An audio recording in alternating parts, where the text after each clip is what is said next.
Hello students, next हम बात करते हैं आपके एनवायरमेंटल स्टडीज़ के बारे में, जो कि आपका पेपर है proficiency pedagogy of environment studies DElEd का आपका फर्स्ट ईयर का आपका 106 कोड है। इसका एक्सटर्नल मार्क्स इसके थ्योरी में जो है 70 हैं, 70, और इंटरनल जो आपके हैं वो 30 हैं। सेम ही रहेंगे जैसे आपके पहले हिंदी वाले सब्जेक्ट्स में मैंने बताए थे। और नेक्स्ट आपका जो बनता है वो टोटल 100 मार्क्स का आपका पेपर बनता है। तो सबसे पहले जो हमारा टॉपिक है कंसेप्ट ऑफ एनवायरमेंटल स्टडीज, पर्यावरण अध्ययन का संप्रत्यय, इसके बारे में अगर हम बात करें तो फर्स्ट ऑफ ऑल हम बात करते हैं scope of EVS as a curricular area at primary level. It means कि प्राथमिक स्तर पर पाठ्यक्रम क्षेत्र के रूप में पर्यावरण अध्ययन का क्षेत्र। पर्यावरण अध्ययन का अर्थ क्या? What is the meaning of environmental studies? First of all अगर हम बात करें तो मीनिंग ऑफ एनवायरमेंटल स्टडीज के बारे में, जैसा कि नाम से ही स्पष्ट होता है कि पर्यावरण अध्ययन का अर्थ उस अध्ययन से होता है जिसका संबंध पर्यावरण से होता है।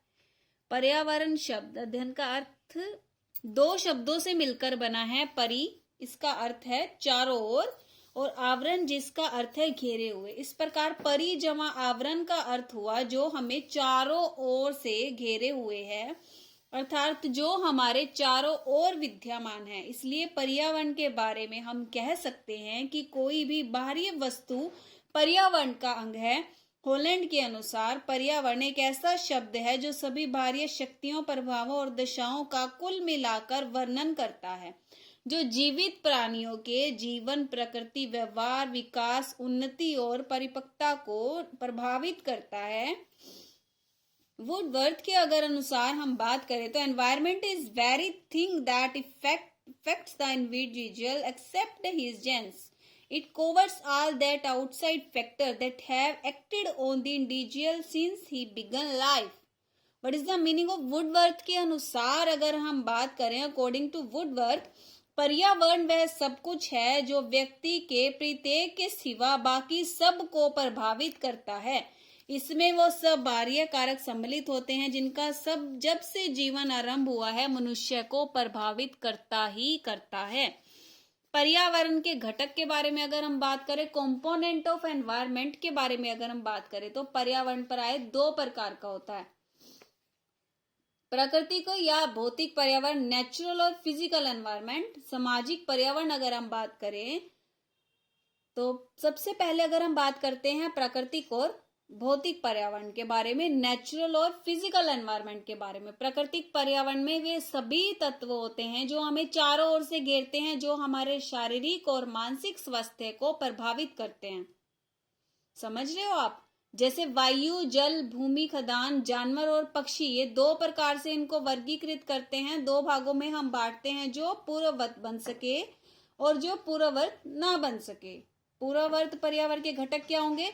पानी, भूमि, पेड़ पौधे इत्यादि पूर्ववत ना बन सकने वाले घटक हैं, कभी नहीं बन सकते आपके।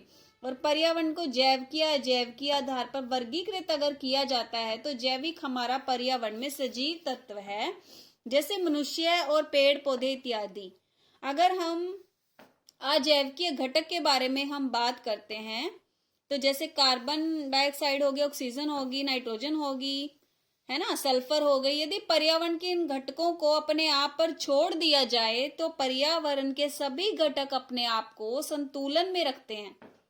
जैसे कि प्रत्येक मनुष्य ने अपनी लालच, अज्ञानता और लापरवाही के कारण पर्यावरण को कितना दूषित करा है, उसको कितना ज्यादा मतलब कि हमने उसको इतनी ठेस पहुंचा दी है, जिसके कारण आज हम सब, आप यही देख लो एग्जाम्पल के तौर पर, अब कोरोना को ही ले लो आप, कोविड-19 अगर जिससे आया है तो क्या पता कभी ना कभी अब हमारी कितना जो ये वातावरण, हमारा एनवायरमेंट है, कितना शुद्ध हो गया है। एक टाइम पे बहुत ज्यादा आपने खुद भी महसूस भी किया होगा कि बहुत ज्यादा एनवायरमेंट हमारा बिल्कुल स्वच्छ हो गया एक तरह से। नेक्स्ट अगर हम बात करते हैं सामाजिक पर्यावरण के बारे में, सोशल एनवायरनमेंट के बारे में। सामाजिक पर्यावरण सामाजिक संबंधों से प्रकट होता है। मानव के मध्य जो सामाजिक, आर्थिक, राजनीतिक संबंध सामाजिक पर्यावरण के अंतर्गत आते हैं। परिवार में पति पत्नी है संबंध है, पिता पुत्र है संबंध है, सास बहू है संबंध है, विभिन्न संबंध जो सामाजिक पर्यावरण से के अंग हैं।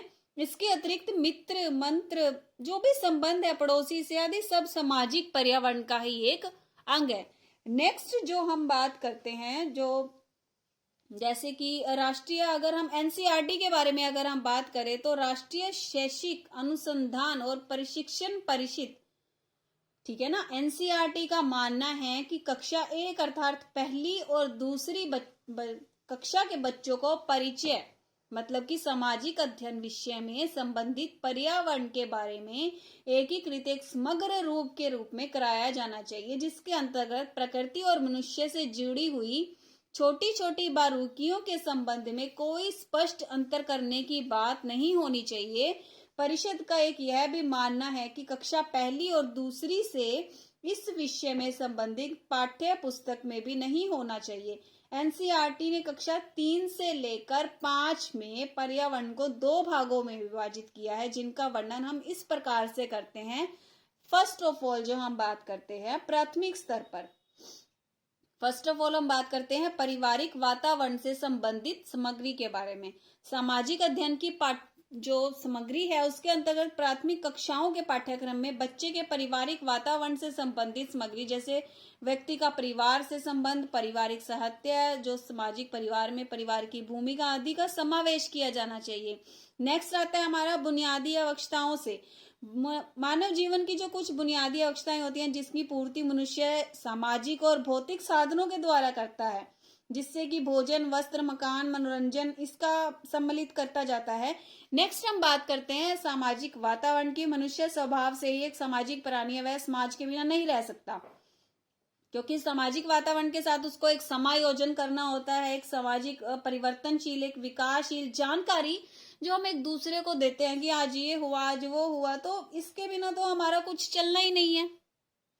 नेक्स्ट हम बात करते हैं सांस्कृतिक वातावरण से संबंधित, जो कि सांस्कृतिक समाज में रहने वाले लोगों का महत्वपूर्ण ढंगों से प्रभावित करती है। सबसे पहले संस्कृति के द्वारा ही बच्चा जो कि है एक संस्कारों को प्रदान करता है, संस्कृति होती है, उसी के अनुरूप बच्चे का समाजीकरण होता है। सामाजिक धार्मिक परंपराएं, प्राथमिक मूल्य, संस्कृति का भी को मतलब एक साथ से हम इकट्ठा कर सकते हैं। इतिहास से संबंधित सामग्री के बारे में अगर हम बात करें तो प्राचीन काल का ज्ञान जो बहुत आवश्यक है, आज के बच्चों को इतना नहीं पता है, परंतु भारत का जो इतिहास है, विश्व के विभिन्न देशों का इतिहास भी, इतिहास को सम्मिलित किया जाना चाहिए। Well, in my opinion.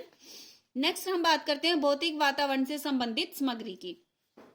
व्यक्ति के विकास में भौतिक पर्यावरण का महत्वपूर्ण योगदान है। व्यक्ति को भौतिक वातावरण के साथ समायोजन करना पड़ता है। विविध जो कि हैं, जैसे नदियां होगी, वन हो गए, धूप होगी, वर्षा होगी, भिन्न भिन्न प्रकार की मिट्टी हो गई, इन प्रकार से सम्मिलित किया जाना चाहिए। नेक्स्ट हम बात करते हैं आर्थिक वातावरण से संबंधित, जो कि हमारा ये है।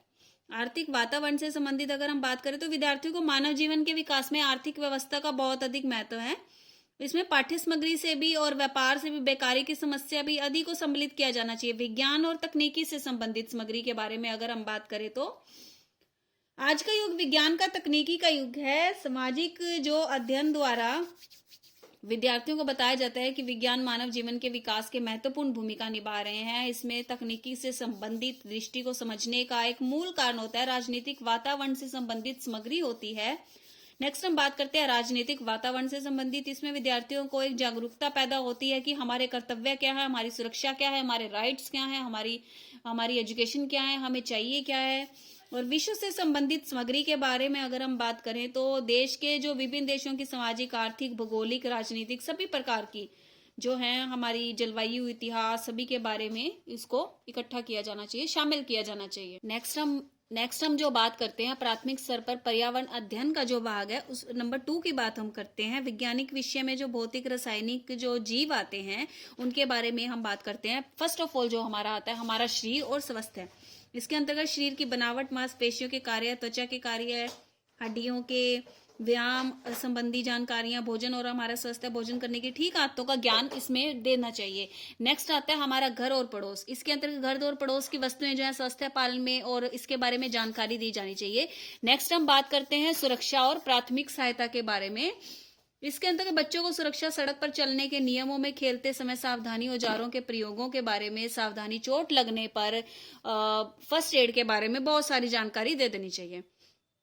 फोर्थ हम बात करते हैं हमारा ब्रह्मांड। अब हमारा ब्रह्मांड क्या है, इसके अंतर्गत हम सूर्य, चंद्रमा, तारे, ग्रह, उपग्रह, पृथ्वी आदि का सबका ज्ञान इसमें बच्चों को देना चाहिए। नेक्स्ट हम बात करते हैं जलवायु और मौसम की। इसके अंतर्गत पानी की जो उपयोगिता है, पानी के जो स्तोत्र हैं, पानी की अवस्थाएं हैं, वो कितनी तरह की होती हैं, पानी का मौसम पर प्रभाव क्या होता है, वायु और वायु की दिशाएं क्या होती हैं, मौसम का वायु पर प्रभाव क्या होता है, इन्हीं का ज्ञान जो है वो सब में बीच में आ जाता है। नेक्स्ट हम बात करते हैं सजीव और निर्जीव वस्तुएं। इसके अंतर्गत सजीव और निर्जीव वस्तुओं की पहचान, उनके लक्षण, उनमें अंतर, जीवन, जीव जो है, पौधे में अंकुरण जो है, वायुमंडल और सौर मंडल और स्थल मंडल जिसमें जीव जंतुओं को ज्ञान सम्मिलित बच्चों को देना चाहिए। नेक्स्ट जो हम बात करते हैं पदार्थ और उसके गुण। इसके अंतर्गत पदार्थ की जो परिभाषा है वो हमारे चारों ओर विद्यमान है। पदार्थों की आकृति क्या है, पदार्थों की अवस्था में परिवर्तन आदि का ज्ञान सम्मिलित होना चाहिए। नेक्स्ट हम बात करेंगे करिकुलम ऑर्गेनाइजेशन की, पाठ्यक्रम संगठन के बारे में। नेक्स्ट टॉपिक जो हम बात करेंगे। Okay, thanks.